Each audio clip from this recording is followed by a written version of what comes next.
Hey guys, welcome back to A Taste of BPCC. I'm your host, Sydney, and here with me is Chef Grace. And today we're going to be making pumpkin pie. Yes. Right? Okay, Yes. so what is the first step? Okay, so for pumpkin pie, generally it's a pretty easy pie to make, but it's more like technique of how to get it done than anything. So the first thing that goes in is our sugar, which is 3/4 of a cup. Delicious. Put that over there. Yes. And we have, half a teaspoon. I was right. Half a teaspoon of ground ginger. I did not know ginger went in pumpkin Yes. pie. Some people put nutmeg, but I actually prefer ginger instead of nutmeg because if you put nutmeg in pumpkin pie, it kind of ends up tasting like eggnog. Ew. So I prefer ginger. And then there's the cinnamon. 1 teaspoon of that. Little half a teaspoon of salt. And 1/4 of cloves. You only ever use 1/4 and not like a half like all the other ingredients because cloves are extremely strong and very potent. What are cloves? Because I have no idea. Cloves, I'm actually not sure where they come from, but if you take a sniff of I was that, about to say, I kind of already smell it. that's all cloves. All which you can smell. That's entirely cloves. Oh, it smells good. It is. It's very good. Like when you smell like Christmas stuff. Oh my God, that's what literally what I was cloves- thinking. That's what cloves smell like. I was like, Christmas tree. A lot of times, like, people will take, like, whole cloves. They look like these little nubbins with sticks on them. And you can, like, tie a bunch together and hang them on door frames. And a lot of department stores will actually hang them in places that you can't see them to give you that nice, like, Christmassy smell around the store. I might do that around my house. It's very good. That's like the whole fill a teaspoon of vanilla and put it in your oven, and it makes your whole house smell like cookies. I would do that. My friend did that one time, but he put a cup and not a teaspoon. Oh and my his gosh. whole house smelled My mom hates the smell like of vanilla, so she'd kill me. cupcakes. Oh, I hate it. Vanilla, I love it. like baking vanilla smells good to me, but like the imitation vanilla, like a vanilla scented candle, Yeah. I gag. It's just. Like my friend had a vanilla latte once, and she was like, "Here, try this," and I didn't know it was in it, and she almost poisoned me. So that was fun. But no, like once it's all nice and mixed, you'll see that. Once it's all nice and mixed, it gets like this kind of sand look to it, Yeah. which is how you want it. Awesome. And then the next thing we do, put this trash can up here, is you put eggs. We're not using a lot of eggs. Nope, just 2 eggs. And my recipe for pumpkin pie usually yields about 1 to, like 1.5 to 2 pies, usually. Like it depends on how much mix you pour into the pie itself, because it really, it's like some people like thicker pies, some people like them skinny. It really just depends I on. like thick.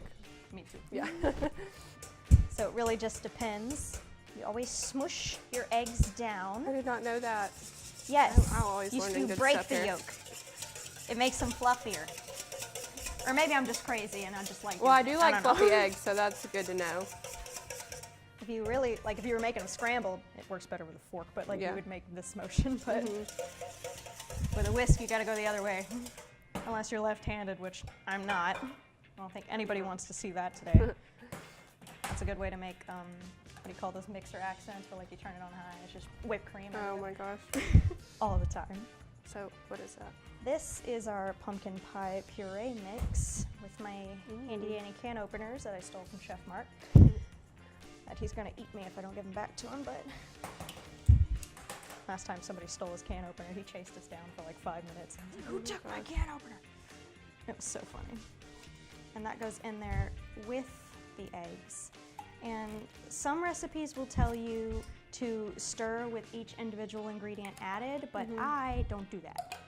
I put the pumpkin in with the eggs, and then you also put the sugar spice mix in there right on top of it, because the technique I use calls for smushing all of it in at the same time. Smushing. Yes, that's my technical term, is smushing. It's a good term. Because if you push it in like this, it keeps it from splattering around the bowl. And it actually gets pushed into the pie mix. Yeah, See, it I turns can like a see. darker Yeah. brown color. And it gets it easier to stir in the eggs when it's just like a mush and the eggs aren't like jumping out the bowl. Yeah. I learned that the hard way. That smells really good. Just wait. It gets better. I'm so excited. And this is evaporated milk. Typically, I have preferences with what puree mix to use. Like you saw the Libby's is kind of my preference, but really any puree will do. I'm picky. But as far as evaporated milk goes, you can use pretty much any of them. Again, I prefer Carnation evaporated milk or this one, Glenview Farms, because they have a sweeter, more creamy taste rather than just milk. So they end up tasting a lot nicer, more rich flavor. And you pour it in a little bit at a time, and again, Smush it. you smush it in there because that way, and you stir more on the top at first so that it doesn't go everywhere, and then you mix it in, and you can see it turns a lighter color the more milk you put into it. So it's pretty simple, actually. You always remember to scrape the sides after stirring so none of your ingredients don't go missing. So how long have you been here at BPCC? I've been here since my napkin went missing. I've been here since the beginning of this fall. I originally went to ULM, and I was originally a music major, and I only did that because I was like, well, the only thing I'm good at is singing, so I guess I'll do that for the rest of my life, and I hated it, absolutely hated it. And then one day, I was visiting my friend in California, and to, say thank you for letting me crash at their house, I offered to make them dinner, and Miss Nicole, my friend's mom, said, "This is really, really good. Have you ever thought about being a chef?" And I was like, oh my gosh, you're a genius. I have not thought about that, but now I am. And then I looked into it more, and I was like, you know what? I am good at cooking. Maybe I should do that. And that was a bit of last year, and after thinking about it for a while, saving up some money, I was like, I'm gonna go to BPCC and I'm gonna get a chef certificate so I can go cook somewhere and make pastries for the rest of my life because I love pie. So you do want to be a pastry chef? Yes, indeed I do. It's like you see it gets more and more liquidy and more of a light color. Yeah. And again, the color can vary when you reach the look you want because again, it depends on the milk and how much ingredients you use. Like one time I had to make a pie without ginger because we were just out of ginger, and it didn't change the taste too much, just lost some of that good stuff right there. But it changed the color, that it came out a lot darker because ginger is a very light yellow color, which does affect the pie color. Yes. All right. And we bring these bad boys in here. Take our handy dandy fork and we poke holes in the crust. What's that for? That is for air bubbles. Because like I said, that's another reason you add the evaporated milk slowly, because otherwise you end up with lots of bubbles in there. But usually you poke holes in pie crust because, again, when things are hot, they bubble, and this stuff looks like an active volcano when you put it in there.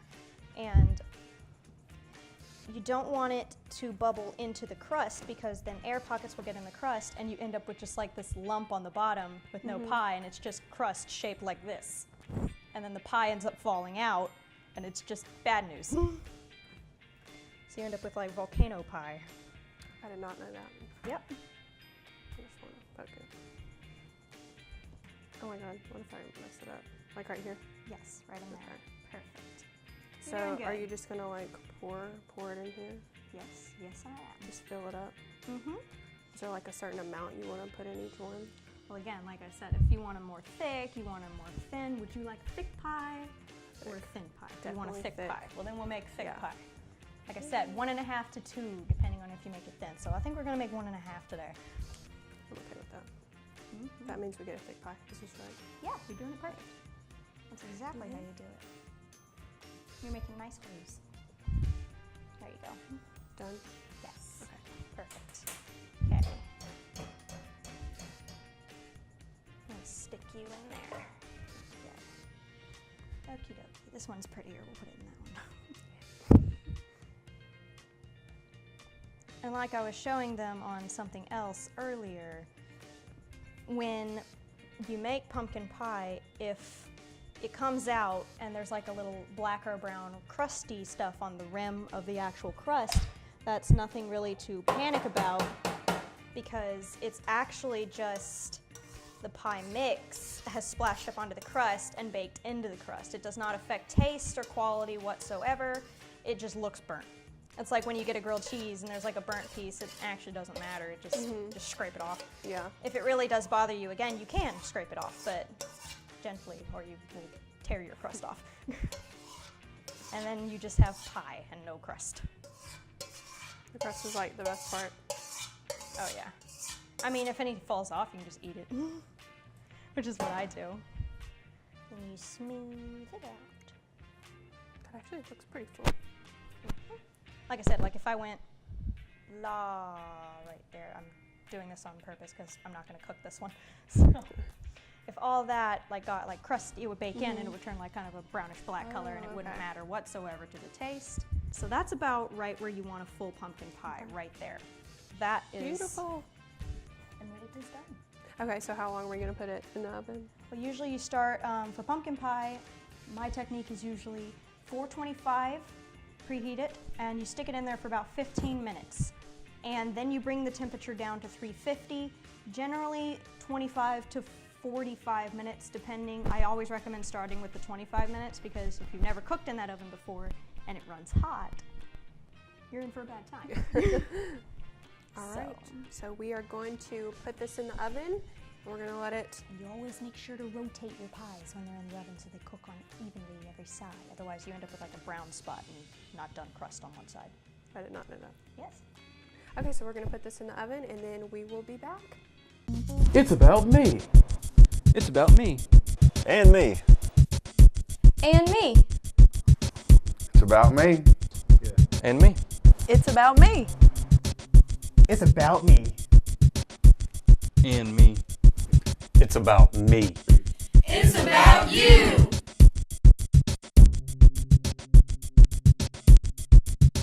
Okay, guys, we're back. Now we have our pie. Yes. We're ready to plate it. And like I said, you see that nice little brown crusty stuff? Just pie baked into the crust. Makes it tasty. It does kind of, I can see why people think it was burnt. It does look burnt. Yes.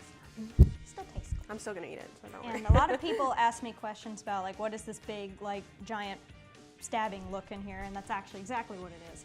When you're cooking your pie to make sure it's done, some people use toothpicks. I prefer a knife. You take a butter knife and you stab it right in the middle, and if it comes out clean, your pie's done. I did not know that. Yeah, because it comes out and there's still like goop all over it. It's not cooked in the middle. It's only cooked on the outside. And that's how you end up with food poisoning. Oh my gosh. Morbid, but I'm sorry, it's true. Alrighty. Let's see if I can do this. It looks thick. It is. It looks really good. Nice and tasty. I'm super excited. Yes. Oh, is that a big enough piece for you? Oh yeah. Okay. Maybe. Have you never had pumpkin pie, so I want to give you like enough to eat. Yeah. Oh, it's breaking. Okay, I'm gonna set that there on your plate. Yeah, I'll move this. Thank you. Come here, you. Sometimes this top crust tends to fall off on me. Yeah, so I feel like every time I've ever tried to like get pie on a plate, it breaks in half, and I'm just like, oh well. yeah. Nailed it. Gosh, beautiful. Oh, no. There It's he okay. goes. Okay. As I was saying, he usually just goes off. So and now, whipped cream yes. that you made yourself, right? I did homemade whipped cream. It comes How'd out. you make it? Oh, homemade whipped cream is easy. You get like a stand mixer or like one of the ones you hold. I recommend that because if you're sitting there, you're gonna be there for an hour. You try to do this by hand. Nobody can physically move fast enough to do that. So what you do is you take about a cup of heavy whipping cream, about 4 tablespoons of powdered sugar, and a teaspoon of vanilla extract. And you put it like on low until it like is not at the point where it's gonna splash out if you turn it on high. You should always like throw something over it if you're using stand mixer, like a towel or something. And then you put it on really high. And when it starts to look fluffy, like this, It does look making super, it kind super of floppy. floppy like that, then you're at the right point. So good. It tastes good too. My whipped cream usually comes out with a nice, like, kind of mousse almost texture because I whip air into it. Because, like, again, they say you should cover it when you're whipping it, but I start off without the towel and then I put it over because then air gets whipped into it and it makes it fluffy. Nice. Oh, thank goodness. Okay, I'm gonna try the end with whipped cream, of course. Yes. I'm super excited. Get you a nibble. Oh my gosh. Oh my gosh. It's so good. I know, right? And I'm happy you've never had it before and you get to have mine. I've been missing out all these years. Well, I feel special now. Your first pumpkin pie. all right, guys. Well, this has been a taste of BPCC. We'll see y'all next time.